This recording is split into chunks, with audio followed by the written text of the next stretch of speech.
Hello and welcome to another Linebreak Rugby podcast with me, your host Sav. Today we have Ed and Corey, the New Zealander, and we're going to be talking about, random things to do with rugby that happened over the weekend. I'm surprised you haven't automated that bit yet, to be honest, that you get the record yourself saying all of our names and then you can just cut them in as and when. Well, to be honest with you, I like recording it in post so I could do multiple takes, but I think doing it live just adds a little bit of something, doesn't it? I don't know. Yeah, I'd like it if they were different tones. We've got Ed and Corey. Yeah, it worked great. Something right. Normally we haven't prepared at all, which is actually probably better. Oh, we can do it on the fly. It'll work fine. Yeah, we're meant to pick players, but I haven't got anyone in my head that I can think of right now. So I'm going to move to Ed because he's definitely got somebody he wants to talk about. Shit, do I? Over the weekend, or does Corey have anybody that they want to talk about? I could pull a player out of. Go on, Ed. Pull someone out of the hat. Okay. Worst. No, this is going to be really unfair, and I say it more as a joke. But you've got a feel for Elliot Daly, don't you? Yeah. He's not had many caps, and that what a way to, especially what was it? The 4th minute, the 5th minute. 5th minute, and he's just. But I tell you what. So my take on it, and everybody's pretty much is in agreement that he didn't want to do anything bad, but I actually think he almost made it worse by just sticking his hands up. Like if he'd held the guy, it might have been better. If he'd actually tried to tackle him, it might have held him and not dropped him on his head. Yeah. So he didn't want to do anything wrong, but he almost because of that it was worse. Yeah, I think he just didn't want to get into a fight with an Argentine afterwards. But I've watched it a few times, and I'm still. See, when I watched it on Saturday, I thought that's just a straight red, and it's going to be really bad, and we were going to be screwed. But watching highlights and watching the incident, I kind of get. I'm sure he actually lands on his shoulder and not his head/neck. And I'm sure shoulder is yellow, with its back and shoulder is yellow, and neck and head is. Not that it changes anything, and not that I can't really dispute the call from the ref. No, I've just had it. I've worked it out. Ignore everything we've just said about Elliot Daly. Okay, go on. Okay, best of the weekend. Yeah. Ian Davis, and none of you will know who he is. No. He was running touch for that match. Oh on the near sideline while on the camera view, and just to top that off, poor performance of the week goes to Pascal Gauzer. If that's how you pronounce it. Not that he did too badly, but Ian Davis was running the entire show, and he was having a chat. You could hear him in the ear because you get the ref mic. You can hear it. It was brilliant. He was giving great feedback. And it's kind of weird though, because watching the highlights, watching the game back, I don't think Gauzier. How do you pronounce that name? Gauzer? I don't know. Gauzier. He didn't have an especially bad match. He just sort of. I don't know whether you could argue that he was just letting things flow a bit more, or whether he was just genuinely missing a lot. I wouldn't say at all he was biased. I just maybe a bit lost on the stage he was on. You've brought up the refs, and I actually thought it was a decent day, considering there were 2 yellows and a red. No, it was the England game. The England-Argentina game was 2 reds and 4 yellow cards. I think it's a joint record. But considering that happened, there wasn't much. Should we say bad blood? There weren't punch-ups. There weren't. Not even particularly a lot of niggle, which is something Eddie Jones seems to like. Yeah, I think he says he likes it. I think he just likes winning. To be honest with you, and Checker's just come out and said that he's tarred his reputation or something. They're having a war of words in the media, which is quite funny. Absolutely hilarious. Yeah, they're all having a row. And Ireland beating Australia. Yep, that was handily. God, that was not handily. I mean, if you look at the score, there was 3 points in it. Yeah, well, they were leading by a way for quite a while, weren't they? But I got to admit, that's the only game I didn't see. I only heard bits and pieces. Something worth bringing up. This is, I suppose, I'm always going to tangent onto something, but it's something I meant to look up for the podcast and never did. In the Ireland this year. In one calendar year, have beaten the big 3 in New Zealand, South Africa and Australia. And they are the first team to do that in the same year since England did it in 2003. And in 2002, it was the first time it happened, and that was England again. And so that's a very, very rare occurrence. And I suppose considering how rare it is that teams play all three in a year, even rarer to win all three. What I wanted to look up, but I never got round to it, and I'm sure I won't do it while we're recording this. Maybe I'll dig it out and you can attach it to the very end. But on the same day, England, Scotland, Ireland and Wales all recorded wins. And I and you can't want to find think out how common that is. how long it must, because it can never happen in the Six Nations. Might be able to happen in the summer, but rarely, because considering Northern Hemisphere teams don't usually do fare too well. I'm going to go out on a limb and say that hasn't happened for a good number of years. It must have happened at least once, but it's got to go back decades upon decades, I think. But I think it's even rarer the further back you go, because obviously you've got even less internationals to be doing. Yeah. And even less likely that they'll all be on the same day. I don't know. I think that would be a very rare occurrence. But it was interesting, I thought, anyway. Yeah, that's fascinating. I'm going to talk about the injuries, actually, that happened, or the injuries that we've now know about. We know that Vunapola's out for 3 to 4 months. Yep. Yeah, I saw that. Yeah, that's quite a blow to the English squad, obviously. But as CC brought up, it might actually make sure that he's fully fit for the Lions, which is a weird positive, maybe. He's got to be an instant pick. Well, he's travelling anyway. He's at the minimum he's travelling, and then Hugh Jones for Scotland, I think, is injured as well. Oh no, really? I think he's injured after having a pretty phenomenal breakout for Scotland. I mean, I wouldn't call it a breakout as in playing, but he's definitely had a breakout internationally. No, he's been brilliant. I was really taking him as I thought he was set to be a bolter for the tour. Mm-hmm. And Lydia as well has I think ruled himself out for a while. His injury, I think, he got an injury as well, but I think that's just kind of sorted. I think quite a lot of Welsh fans are not happy with the injury, but that's kind of sorted their back row. Yeah. They can now put Moriarty and Faletau and Tipperick and Warburton in a box and just shake it, and whatever lands, they'll be reasonably happy with, I think, to be honest with you. Because I think as much as he was, I think, their standout player a few years ago, it's, as far as I've seen from some of the Welsh fans and the chatter there, is that he's not the best option going forward, considering the type of rugby they have been playing and the type that they want to play, I suppose. But if you compare him to every other back row forward that I can think of, he's the only one that just does tackling. Yeah. As in, that's kind of it. He'll clear out a ruck, but mainly he'll chop people down and make tackles, which, I don't know, nowadays everybody can tackle, so I don't know. It's not as big a skill as perhaps it once was. So yeah.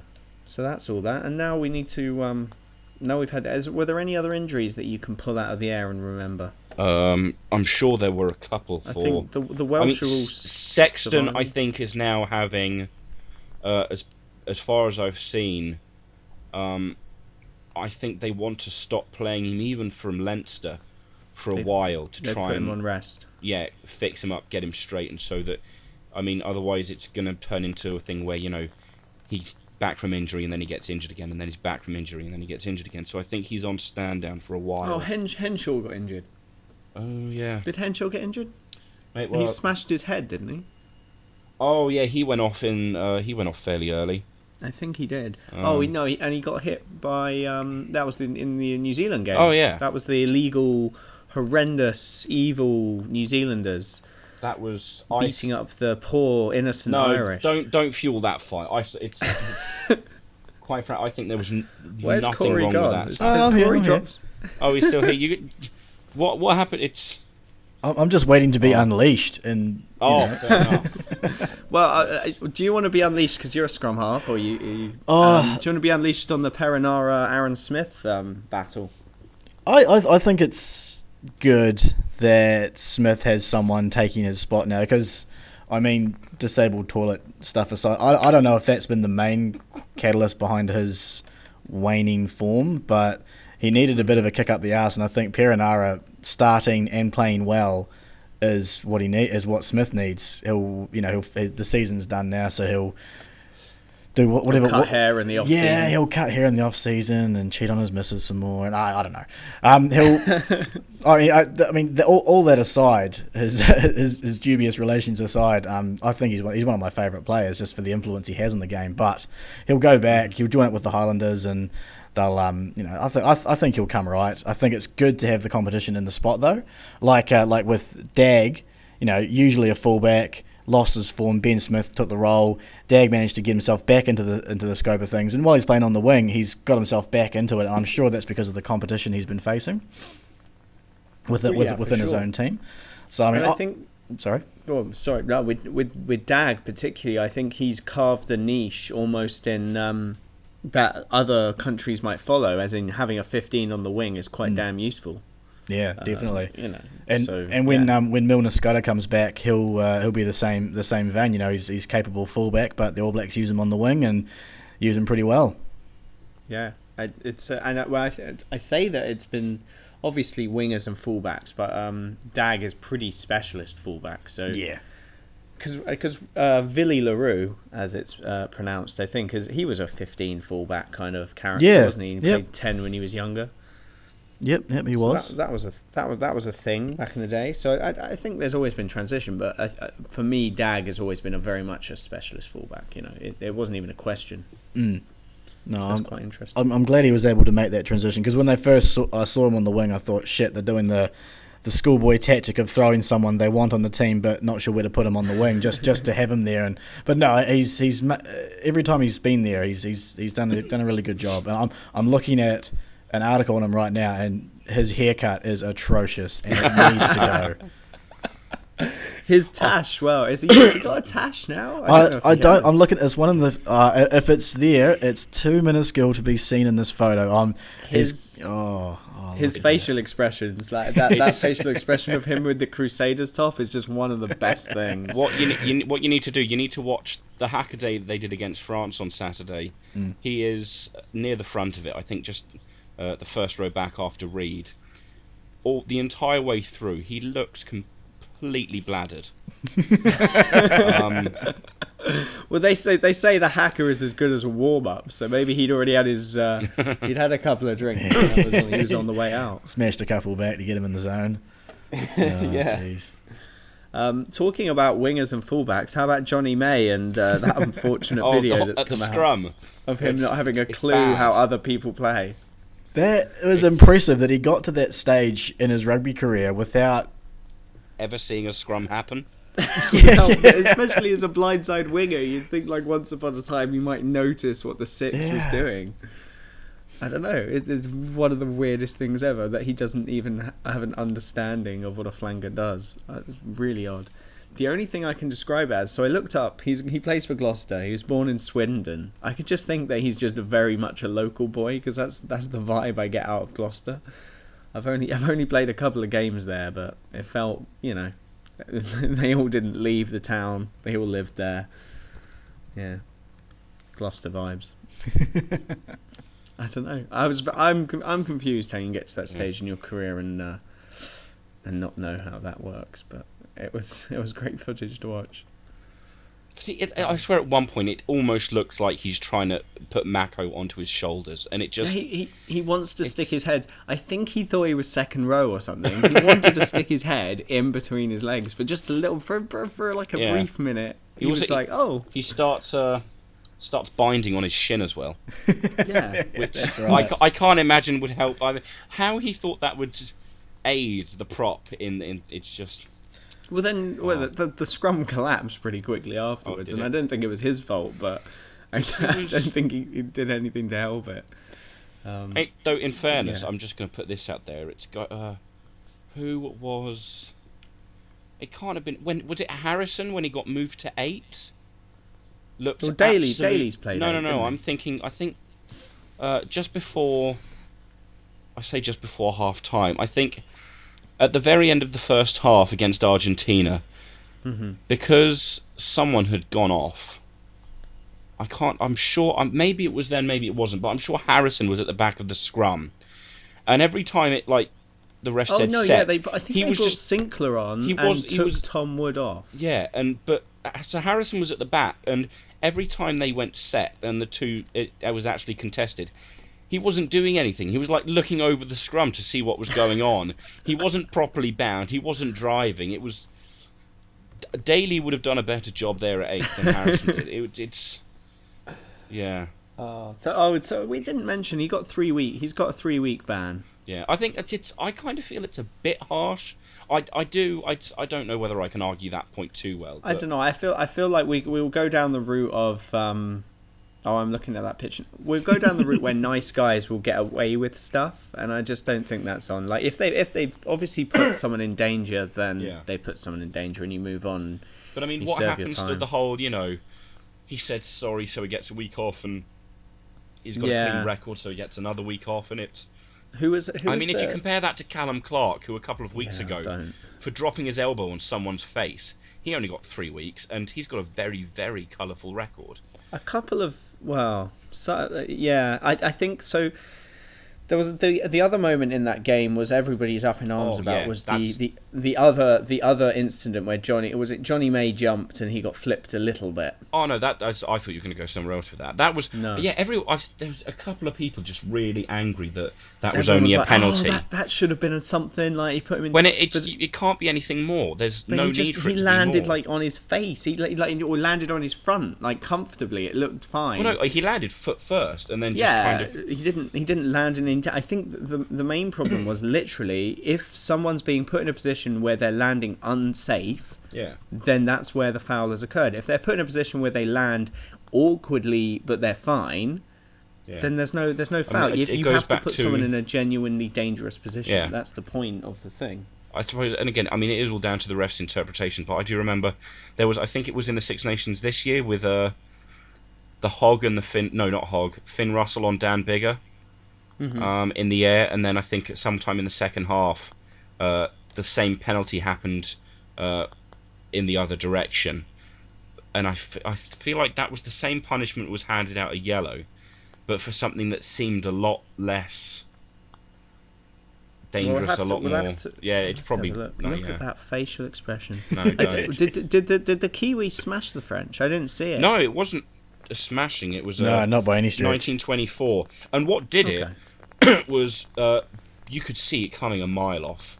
I mean, hats off to Barrett because he saw what was happening, and so the French passed the ball to him directly. Yeah. The intercept was that, and it was because of that the first French 9, the starting one. I can't remember his name, but he was too slow getting to that ruck. They had lots of pressure. They had the numbers, but in the time it took for him to get there, everyone had regrouped, and you could see Barrett just looking at it, eyeing the whole thing up, and as soon as it left his hands, he was up and got it, and there was no stopping. And it was about a 90-meter try. That's how much pressure the France were putting on.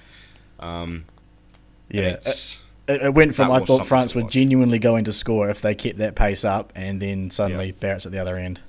So I've just having clicked on that link, I've just thought of an amazing segment we could have, which is what was we had a segment name for looking at stupid people commenting.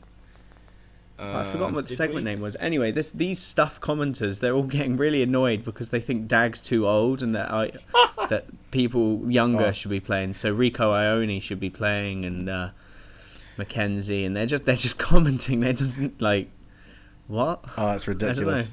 It's quite funny. For those listening, I've linked Ed and Sav the article I was reading where I saw Israel Dag's ridiculous hairstyle. And underneath it, there's a whole bunch of comments about it's about Dag and Fekitoa possibly meeting with the Toulon boss, and the comments are, as you'd expect, pretty bad for New Zealand media. So the Fekitoa has met with them as well. Allegedly, I don't actually. I mean, it's a Twitter. For me, Fekitoa could run for the hills, quite happily and just make some money because I don't know whether he will. I don't know. I don't know. We'll see what his future I think he has a future in the New Zealand squad, but I don't know what it is. Obviously, only Hansen will know what that is. I do mean that. You're right. Ed's just sent me a little message. It's called "Shit Dumb Fan Says." That wasn't really a segment so much as just abusing fans. I don't think we ever actually did anything with it. We didn't get a good name for that. No. We'll figure something out as a. I wanted to mention two things where I thought two things were going. The first one, if I suppose you could kind of almost take this back to injuries and ask if there was any amount of injured pride among New Zealand for that ridiculous pass that Seren got away to Louis Picamole for his try. Nah, that was just because sex. that was spectacularly beautiful. Yeah.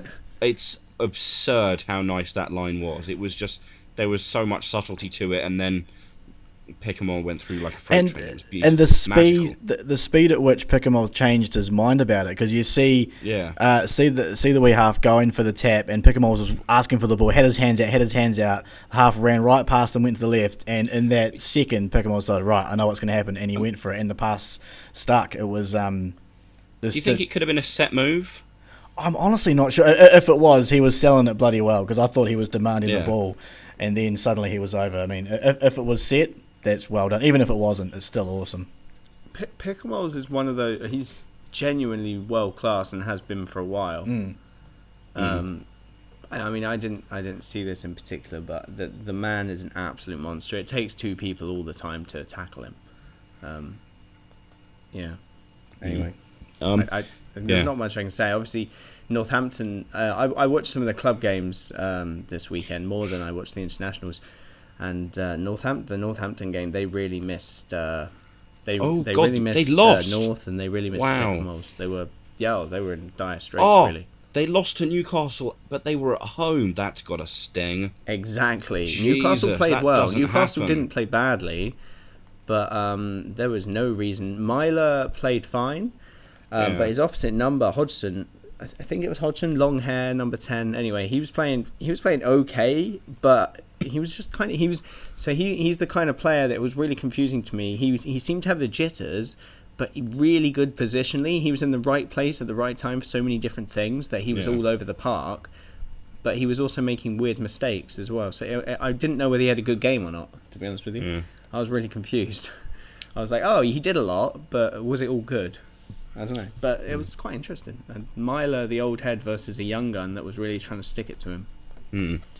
And speaking of young guns, Billy Burns had an absolutely amazing game for Gloucester. Oh, I didn't see Gloucester play. I heard standout performance. I heard apparently that Ben Morgan had a very, very good game, and I'm somewhat put out that he didn't get recalled to the England squad, because he's, as much as I like Billy Vunipola, Ben Morgan's been, certainly in the last few years, one of my favourite players. Yeah, you're a big fan of Ben Morgan, aren't you? Yeah. He didn't have what I would call. He didn't have like amazing grandstanding performance. He played well, and you've got to remember it's against Saracens pack that has Schalkberger and Jim Hamilton. It's got some really hard hitters, and he was carrying well and winning the collisions and stuff like that. Yeah. But it wasn't amazing. Like he had a good game, but he wasn't like man of the match performance type of stuff. Because you know who did win man of the match was Jack Clifford, and I can't remember if he was recalled, because I think he might have been. Clifford, I don't know if he played well. I think that they had to give man of the match to the winning side. Yeah. And nobody on Quins had an amazing game. No one. I'm trying to think who really did play quite well. Yeah. I can't pinpoint anyone. But I tell you what, it's really we should have lost. I watched, I think, the last 5 or 10 minutes of that game through my fingers in what was spectacularly poor form. You know, it's Wales a few years ago, they had more than once. I know I'm picking on Wales again, but bear with me. More than once. Is this the next rant? Yeah, they've been winning against sides like. It's generally just been Australia, and they've been winning in the last 5 or 10 minutes. And then it was usually Priestland that got the ball, and then just punted the ball downfield, and then they lost because you just handed back. We did that with 30 seconds left to go, and it genuinely looked like. I mean, I was so worried we were going to lose it. Does Fov know about the Champion Cup, or not the Challenge Cup final? Corey, do you know what happened? Corey, yeah. No, I'm not sure. It was sure. amazing. We were playing. Which team were we playing? I don't know. It was it's a French team. Yeah, we were playing a French team. Ben Botica, our replacement fly half. It was the same French team that he was due to start with this season. Okay. And So he's moved we were there now. playing so poorly, but we were within 5 points, I think. And in the very, very last play of the game, we made the most fantastic break, and it in the words of Jiffy, it was on. It was so on. We'd made a break. We were covering ground. There were numbers out wide. It was amazing. And Botica just shat his brains all over the pitch because he chipped the ball forwards so much so that it went over the dead ball line at the back of the field. I think I've just found this now. I think I just found the clip. I wish you hadn't reminded me of that because it's so bad. He kicked the ball. He just kicked the ball to. I don't know why, but he just kicked the ball to them. He had just the most enormous brain fart. It was. Wasn't there a point as well? Well, the Quins, this Quins game, Tim Sweel, which is a different fly half. Yeah. There was 30 seconds to go, like you said. You were winning by a point. And he kicks the ball back. And he kicked it straight down the fullback's throat and watched them rush back at him. And it genuinely looked like they were. I was so amazed when we got the final penalty to kill the game off because I genuinely thought they would win the penalty and kick the points, and it just. The Stoop, I think, just took a big inward breath. Like, what are you doing? I don't think we've lost at home yet this season, but that's not going to last. It's his interview after the game. He was so relieved. He was over the moon, happy that they'd won. It was quite funny. It was quite a high South African accent that came out of him as well. I was surprised. If let's go segues again. Yeah, and I figure we better give Corey more to talk about. Yeah, hit him. How do you feel as one of the evil Southern Hemispheres about what's the best way to put it? You know what happened to the Hindenburg, yeah? I feel something similar has happened to South African rugby, and I was wondering what your position was on it. It depends whether they're still exploding or whether they've hit the ground. Yeah, they hit the ground yet. I really don't know how to take it. Watching them play against Wales, it just, yeah. It kind of sucks because it's weird. There's this sort of animosity between Kiwis and Aussies. You know, sort of when Australian rugby's in the dumps, it's sort of like, oh no, but also, but with South Africa, it's pretty much just, oh no, I want them to be good because I love going over to Ellis Park. Well, not me, but watching them go over to Ellis Park and have an absolute monster of a match, that's really fun. And I really hope they can pick themselves up again, but it does, again, reading the articles, it looks like... I want to get Corey on a pod with Barb. Sorry, just I want to hear the ha-ha. I want to hear the New Zealand Aussie banter. Yeah, why haven't we made that happen yet? Get it with Nero as well, who is our resident expert on all things Super Rugby. Yeah, and that would be... We've got to make that happen. I think the banter would flow quite well. I think in the same vein of Checker and Jones, that the Aussies are kings of sledging. So I don't think I'd hold my own against Barbs. Are they really? Barbs does have a sharp wit. To be honest. He does. Barbs has a sharp wit. He has a writer's wit. Yeah, Cheeka's throwing mud at Jones now, and it just, considering what went on before the 3-0 tour, I kind of feel like you want to be a bit more reserved and a bit more. Yeah, exactly. He doesn't do reserve though, does he? Yeah. Come on, he doesn't know the meaning of the word. He's got one speed. Yeah, and I think people are getting a little bit annoyed with it, but it's interesting. I think there's one thing that Eddie Jones, if he wasn't winning, people would absolutely hate him. Yeah, as in he would be absolutely destroyed for some of the things he says. But the fact that he's winning, he gets away with it. So, I'm really worried it's going to all come to pieces on Saturday. Yeah, if the wheels... I mean, yeah, we're setting ourselves up for a fall, I suppose, by saying any of this. But if the wheels do come off at any point, the media will eat Eddie Jones alive. And not to say that he'll take it badly, because apparently he doesn't care. No, it'll flow right over him. Public opinion, will change. And it took something really dramatic for public opinion to change about Stuart Lancaster because he was a nice guy. Yeah. So I'm just, if you live in that fire, then it will burn you pretty badly when it goes wrong. So hopefully it just keeps on going right, to be honest with you. Because we're on 13 now, is it?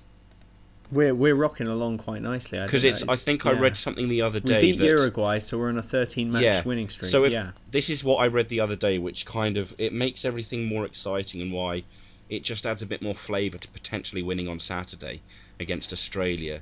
Is that if we beat Australia on Saturday, that'll make it 14. And Ireland is the last match that we play in the Six Nations, and that match could potentially be the one that breaks the record that New Zealand have just set of 18 consecutive wins. Oh, you mean coming second in the consecutive winning streak? No, behind Cyprus. Oh, well, yeah, but tier 1, as in it. But it's because it's if we do go unbeaten, it'll be 14 by the end of the year. Then the first 4 of the Six Nations, which we might not win all, but we could have win all, and it just kind of opens up these possibilities that then we'd be on joint 18 with New Zealand, and then it would be Ireland in Dublin to. Which would be fantastic. It's terrifying. Who cares about structure, right? I'm now just going to bring up Richie Gray and the fact that he hasn't missed a single tackle in 750 you're wrong. minutes. Oh, has he? You've got the wrong brother.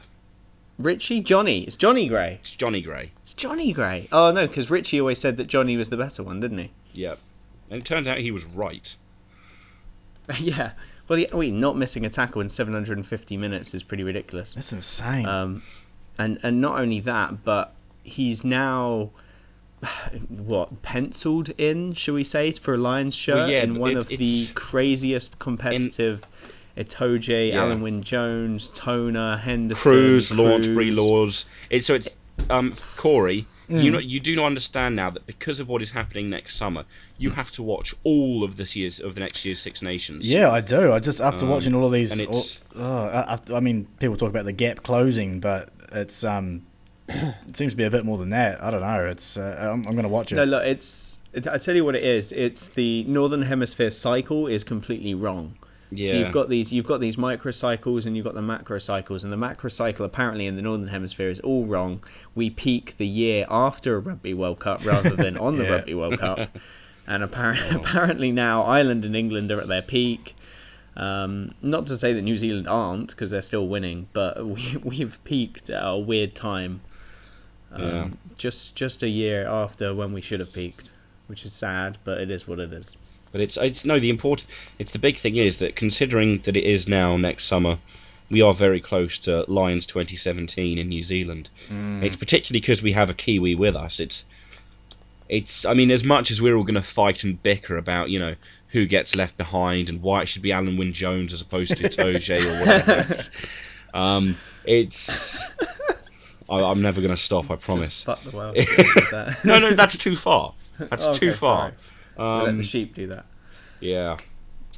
I think it'll be nice to have, certainly as the weeks go by, to have Corey's opinion on the likes of Itoje and Alan Wynne-Jones, and where the team, because I think the Kiwi team is having come January, they're going to be having like wellness training or some bollocks like that, or some get together to try and get them in the right state. And that's true. You've got a little wellness thing. Here's my bolter. Yeah, so I've just thought of a bolter talking about who's going to make it in and who's not. I think Carl Sinclair might be a bolter for the Lions. Well, I hope so. Not necessarily to play a test, but I think he'll go on tour. Yeah, that'd be pretty good. I think he'll go on tour. Very good. He came on, and in 5 minutes or whatever he was recovering, he made 4 or 5 tackles. Yeah. Something like that, flying out the line and hitting pretty hard. Okay, big question. It's what's his name? I've forgotten his name. I'm thinking about Dylan it. Hartley. That's a good question. Dylan Hartley. Yeah. Whether he goes? No, Jamie George goes. That's what I was going to say. It's because Dylan Hartley is starting for England because he's captain, but Jamie George seems to be, especially going with the last 2 or 3 tests, a much better player. Well, he had this interview the other day, and they brought it up in the commentary. He had that interview, and he said, "Look, I'm just looking for minutes. Yeah. I know that Hartley's the captain. I'm looking for as many minutes as I can possibly get." And Eddie Jones brought him on around 52 minutes, I think it was something like that. Or at least he was warming up at 52 minutes. Whether he came on then, I don't know. But he came on pretty close to that. And I thought, yeah, okay, he's got half an hour on the pitch, fine. That's a reasonable amount for someone who should be playing the whole game, but obviously he's coming on as a sub. Yeah. So yeah, I'm hoping obviously that he gets a look in full time, but I think Hartley will get his caps. They'll probably guide him over the line to 100. Yeah. Maybe. Well, I was I'm just still going not to sure. compare it to Mialamu actually, but I think there was no competition for Mialamu for a long time, was there? Was Corey? Yes. He's not even paying attention to us now. Was there any competition for Mialamu back in the day? Oh shit. I like who would that have Kev. been? Hoare. I can't think because Dane Coles. They what thought about the Andrew hooker Hall? position was going to be a problem, didn't they? I Andrew Hall. was always a big fan of Andrew Hall when he was around. I mean, he's can be a bit of He was a bit of a dick, though. Yeah. All I remember of Andrew Hall was twatting Bradley Davis around the neck and just dropping him like a sack of potatoes. Oh, from behind, wasn't yeah. it? Yeah. No, I remember seeing that. It was one of the more thuggish things I've seen in rugby. And wasn't he also wasn't he caught shooting seals or something like that? Or Yeah, he was What? he was an avid hunter, but he sort of extended that to the beachlands, and that was a bit of a no. Well, the All He Blacks literally have went clubbing seals. yeah, something like that. Yeah, Brilliant. it spawned a That's a slew of PR. jokes for that. I remember none of Great. his Test career, but the jokes that came from him going from clubbing seals to clubbing whales after that hit. Oh, okay, I can see. Yeah. Yeah. Decent jokes there. No, I didn't know that actually happened. New Zealand, it's pretty crazy the amount of bad things that seem to happen in New Zealand rugby.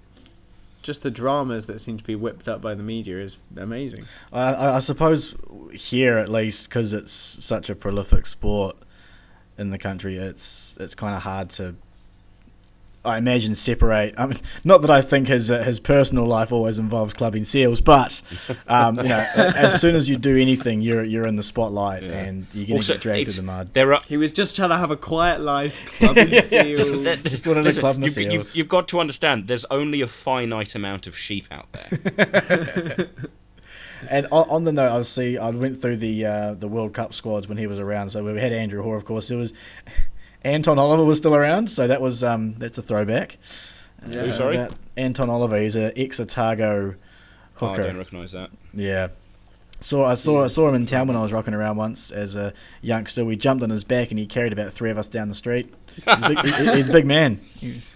I'm just imagining that's what happens in New Zealand. The old retired hookers, they're like the buses taking you to school. Okay. They put them out to pasture, but actually they put them to work, carrying the kids to school.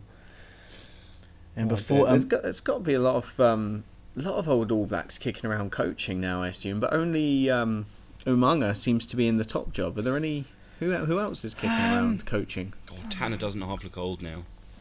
Yeah. I know that's a bit of a completely irrelevant, but he was coaching the team. It's the Blues, yeah. No, because I'm sure I saw him sometime around when the Maori were playing. Oh, he's looking after the Maori All Blacks, isn't he? Yeah. I'm pretty and sure. it's Yeah. because I watched. What did I watch? Oh yeah, that's something I wanted to as a question to ask on the sub. I saw a video of the first time that the All Blacks did the Kaparo Pango. Is that right? Corey's not listening. The first one. What's the name of the other Haka? Is it the Kappa Opango? That's the one. Yep. Yeah, Oh, that okay. one. When they debuted that against South Africa with Tano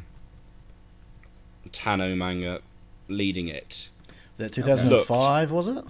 Yeah. 2000 Yeah, 2005. It looked awesome, and he looked Vintage Dan Carter. such a boss leading it. Yeah. More so than any of the people who have done it since. Yeah, I still want to see Ben Smith lead the Haka, if only for a giggle, but the skinniest bank accountant, just like cutting his throat and stuff. Yeah. getting his tongue out. Is Perenara leading it? He's got some Yeah. crazy passion. Yeah, he's definitely got some passion behind that. Especially when you see him line up for the anthem. You know, everyone's lined up, arms around each other. He's got his hand on his chest. He's belting the song out. I think he loves to be there. He plays, so there's varying levels of sporting arousal, and he's right up there. He is fully erect. He is, yeah. Certain people play at quite a low level, but I think Perenara is at the top end of that scale. I'd say Richie played at quite a low level. I mean, I get Really? he was definitely passionate, but I think he was quite calculated in a lot of the stuff he did. Yeah, he was more collected than over the top or anything, wasn't he? Yeah, I get that feeling. I mean, maybe it's putting too much stake in the dark arts ideal, but for me, he certainly seemed to come from a point where he knew exactly what to do at the right point in time, and I think the All Blacks need that, and I think that's almost why people don't like Fekitoa very much, because I think he plays at a very high level and just does act on instinct. Yeah, he hitches his shorts up and goes straight into contact, and which is fantastic energy, and it's brilliant. But yeah, New Zealand maybe don't like that very much. What I really liked about McCoy, as you said, about the calculated approach that he had, is that it worked in his favour a lot, because he's not... I mean, if you look at, say, the Lucy's running around today, I just brought up Sean O'Brien. He is a walking pair of biceps, as is David Pocock. You know, McCaw in comparison isn't... He's a lot more pedestrian looking in comparison, like, you know, the physical aspect. Stringier.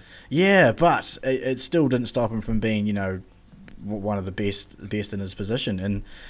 And I think it's come down to that calculating nature that he's got. You know, he watches, he waits, he's ready to strike when he has to. And even if he's upside down, he'll still try and cling onto the ball. Oh, that's great. Yeah. Little Spider-Man. He's forever. I mean, I think for me, there's certain people who played rugby between 2000 and about 2006, 2005, before YouTube and HD existed, and they're going to be a little bit gutted because their highlight reels are so blurry and filmed on like a BlackBerry like 360 or 240p kind of shaky cam. Yeah. And, that is a shame. Yeah, and now we're getting all of this proper HD slow-mo. It's you know the there are two tries that stand out, and I've maybe it's been a while since I've seen either, but I always kind of felt that even though it was in black and white, the try that the Barbarians scored against the All Blacks, I think they call it the try from the end of the world. As good as that is, I swear the video for that is better quality than some of the highlights for the game in 2000 between New Zealand and Australia that was labelled as like the best game of all time. I would, if I was, I mean... And whether that's just because it's on celluloid rather than... Well, if I was a broadcaster, I'd be reasonably embarrassed looking back at some of these highlight reels. I don't know why, but it does seem really low quality. I don't know if they've not been released properly or something, but I was looking up highlights, so... I was looking up, really randomly, I was looking up Rob Dewey highlights. He played for Scotland in 2005 or something, and he went to the World Cup in 2007, I think, maybe, or I don't know. But the highlight reels are just all blurry and not particularly great. And I just think it's a little bit of a letdown for the players that obviously they've played international level, they've been on the cameras, high level cameras, and apparently they've got nothing on online. So it's a bit weird. But yeah, I think we as analysts and people who like to judge rugby players, I think we are living in a time where we can actually overanalyze. Oh, absolutely. I was thinking about that myself. It's all served up to us in such a way that makes it so easy, I suppose, might be one word, but it's especially with how the BBC goes about the closing of the Six Nations. With it starts off with all this oomph with the massive torches going off, the huge fireworks and the flames and this built up music, and it's all just slow-mo, and it's they're all these incredibly good close-up shots, and it's like they're asking for it to be done. They're putting on such a show that they're saying, look at how good this is, look at all of it and examine every inch of it. So it's brilliant for us, but it was also so. I was thinking, because now I'm using Twitter quite a bit for rugby, and I'm following quite a few. So I'm following Murray Kinsella, I'm following Charlie Morgan, I'm following Dead Ball Arena. Obviously, I'm also following Linebreak Rugby on Twitter. Hey. I hear they're quite good. There's just so many people, obviously writing analysis for rugby games. Yeah. And sometimes I think to myself, not every rugby game needs this level of analysis. I'm not talking about, there isn't that analysis that's possible to be done. But when you look at a game, for example, the England game against Argentina, so many yellow cards, so many red cards happened. And the analysis piece was on the defensive system that England used to stop Argentina. Yeah. And I think at some point you've got to look at it and go, well, we're playing with 14 or 13 men at some point.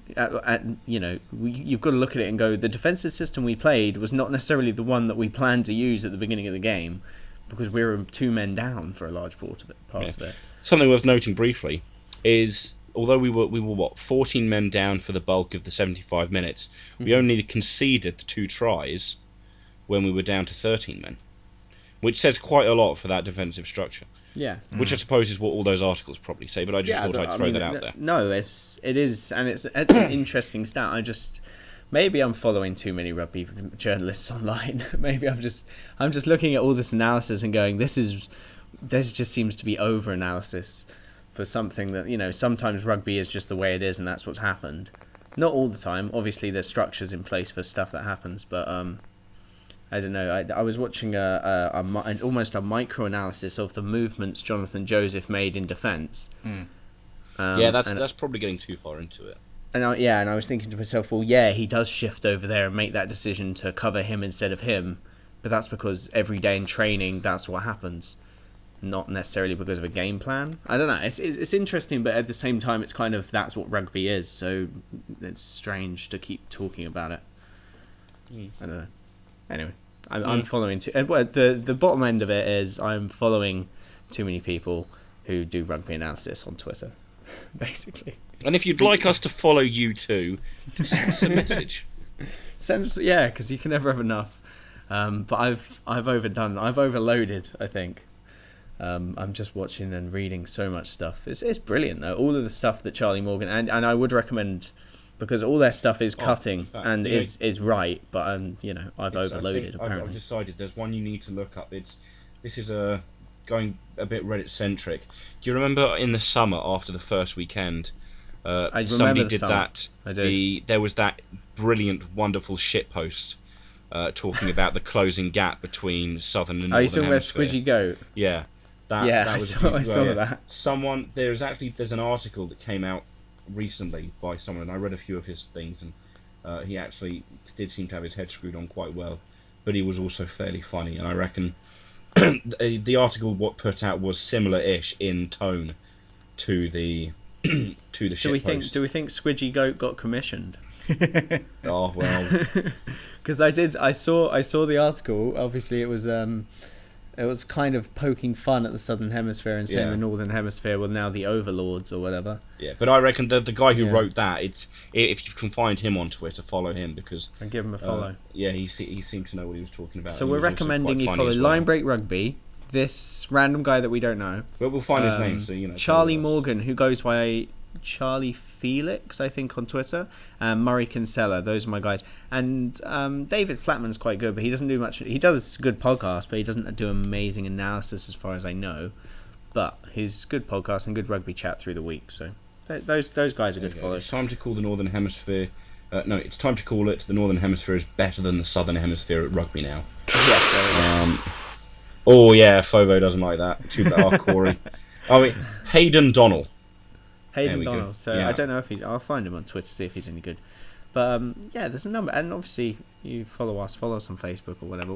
We do post the occasional thing. And Rich has just said that he's busy, so he can't do the podcast. Well, that's lucky, isn't it? Really? Yeah. But it's reasonable.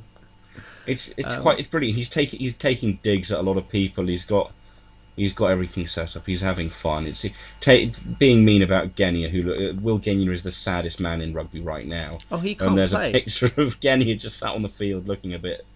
He can't play, can he? He's not... His club hasn't released him. Playing. Stad have said that he can't play against England. I really don't like that. I don't, because the international window is 3 weeks? This is what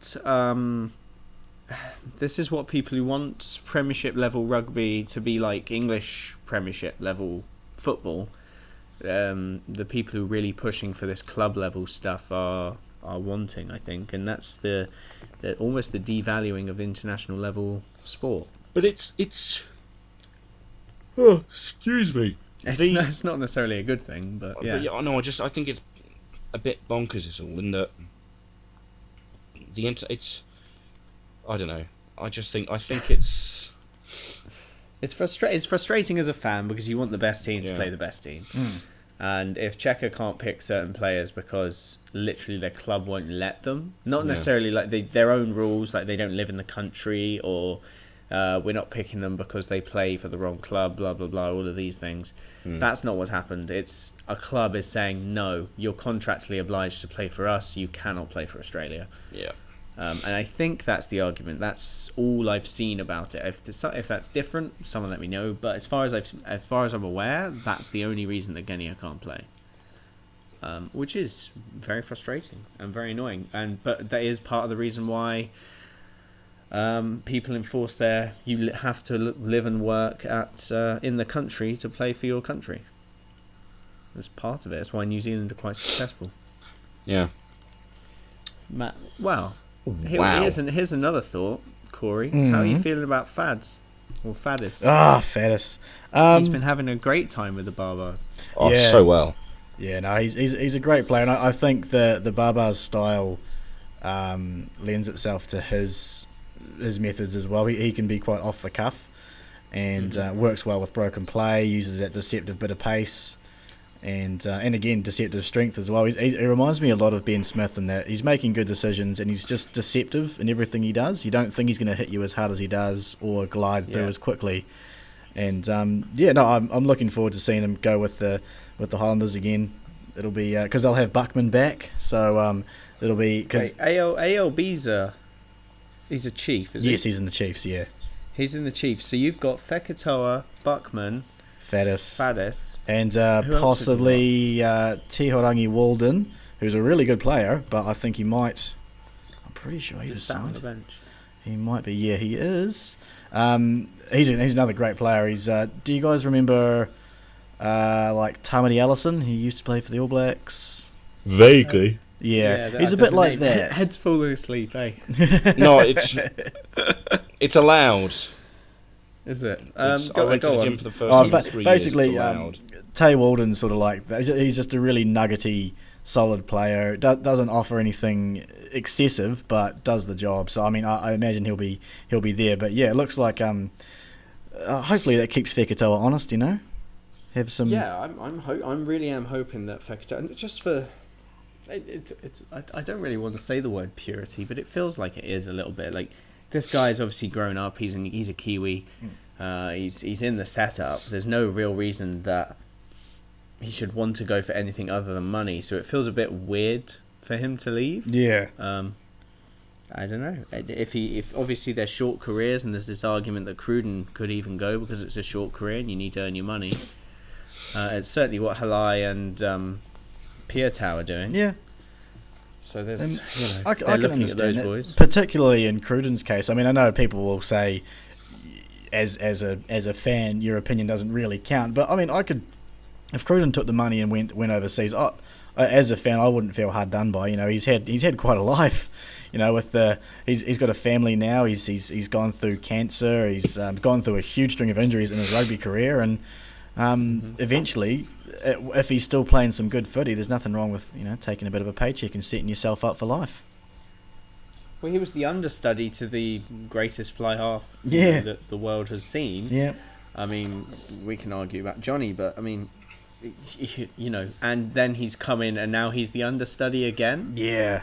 I can see why that would be a little bit grating, and perhaps he'd want to shift on. Much like, and also, as a Highlanders fan, you'd love Sapawanga to just step in instead. So I would. There's obviously that bias there. I do love Sapawanga. I remember watching the Italy game. He had some like the one try was it Italy? Italy? It was Italy, wasn't it? I'm sure it was Italy. Yeah, I think so. Because I think Sapawanga played against Italy. Yeah, because they scored that try and. He's the one that can kick. Yes, he is. Yeah, he's got that flat kick. That's all I saw of that game. Anyway, they scored that try. Yeah, they scored that try, and Sopawanga's defensive effort was rather lacking, to say the least. He sort of just flailed his arms and fell over himself, and I thought, you're better than that. But I mean, it's one of those things that everybody cites that Hansen doesn't like, that he can't tackle particularly well or defend very well. But can we put that down to it's Italy, so he didn't really care? But then is that a good thing? Yeah, I mean, do you want to be an All Black 110% all the time? I really don't know. I mean, it could have genuinely just fell over. It just looked like a pathetic attempt. But I'm not a professional. What I don't want to happen is another Nick Evans. Where he plays in the shadow of Carter, right. And I've got so much time for Evans. I think he's a great player even now. And brilliant! Love this talk. Got injured at the weekend, by the way. Yeah, on his 200th appearance for Harlequin, he gets injured in the first 10 or 15 minutes. He's played 200 games for them. Christ. Yeah, he's only the second. He's a club legend. He's only the second. I don't know whether it's New Zealander or a Super Rugby player. No, it must be maybe. I can't remember. Basically, only one person has made more club starts for him in the Northern Hemisphere. Jeez. Who plied their trade internationally for one of the Tri-Nations.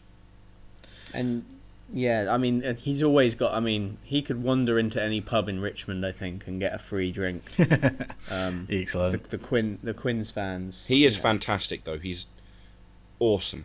And I think he's great. And what I would hate to see is, someone as talented as Sopawanga leaving because he's just in the shadow of someone. I mean, like Barrett at the moment. I mean, I think Evans just had the worst situation because he was behind Carter, who was, up there with the absolute best. I mean, if going back, I mean, I know Carter. I mean, Evans has at least a couple of All Blacks caps. But who was playing? Were his caps just coming off the bench in place of Carter, or was he kind of third choice with Carter on the bench while Carter? Even though no, because that can't be right because Carter was very much in the right. Carl, we probably have to analyse that, to be honest with you, because I think Carlos Spencer was in the mix for quite a long time. And there was a huge day, he was the magician as well with his ball playing and his flicks between the legs. I mean, there's always going to be. He played for New Zealand between 2004 and 2007. Yeah, so it looked like what do we got here? But that was basically Pete Carter, wasn't it? Actually, we might have to wrap up shortly. Yeah, we've gone on a bit. I'm just. It's core. It's why because I know that Carter came to the forefront in 2005, particularly with the Lions performance. Yeah, but that was when everybody was Evans coming onto the bench for him, or was Evans just one step further back? It looks like Evans was when Spencer I see started playing for Northampton in 2005. So I'm guessing he finished up with New Zealand in 2004. Evans got his first New Zealand cap in 2004, and then Carter came of age in 2005. So he was the brief 3-match transition period. Yeah, which is a shame because he's just a great player. Well, there's that old story where the New Zealand cricket captain was the 10 at the school that Carter went to, and he kept Carter McCullum, on the bench, Brendan McCullum. He kept Dan Carter on the bench. Imagine that you've turned down rugby, being a better at that point in your life fly half than Dan Carter, and then you go and captain your side for cricket. I mean, that guy's a sportsman, eh? Oh yeah, he's great. He's a bit of a legend around here too, because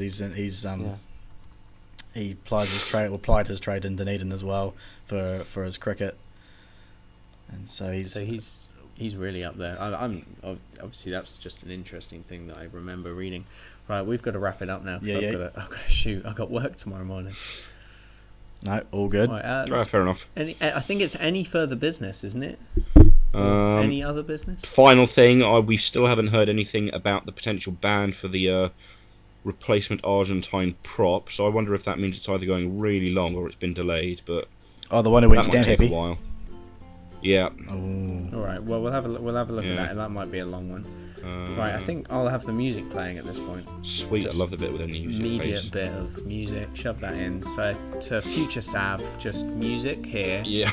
And then we'll edit out Ed's immediate rant about Alwyn Jones. or just the Welsh in general. Yeah, but that's just total crap. That in no way was I slagging off the Welsh for the entire did he? time. He's turned his recording off again. Yeah. Oh, Or do the reverse and have him slagging off Alan Wynne-Jones at the very start of the pod before the introduction. Just start I'll be off. recording that for the meantime. I feel like I don't always. It's. Oh, we could have talked about them. I'm ending my recording. Alright, me Fine. too. What I was going to say was, where's the mouse?